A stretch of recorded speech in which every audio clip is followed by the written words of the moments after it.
হয় না তো গলায় দড়ি দিতে বলো, আর না হলে বিষ আনতে বলো। বিষ তো ফ্রি পয়সায় পাওয়া যাচ্ছে। দেখা তো ও গরু লাগাচ্ছে, খাওয়া দিতে পারবে, একটা গোবর দিতে পারবে।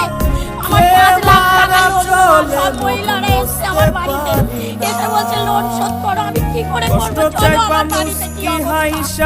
শুভেন্দু অধিকারী আছে, তুই গদিতে বসে আছিস, তুই কি করছিস? ওই হিন্দু ধর্মের সবকিছু তো নষ্ট করে দিচ্ছিস।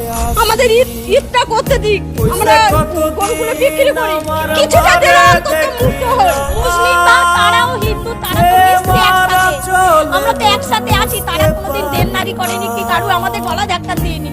ওদের কুরবানিটা ওদের করতে দাও, আমরা বাঁচি।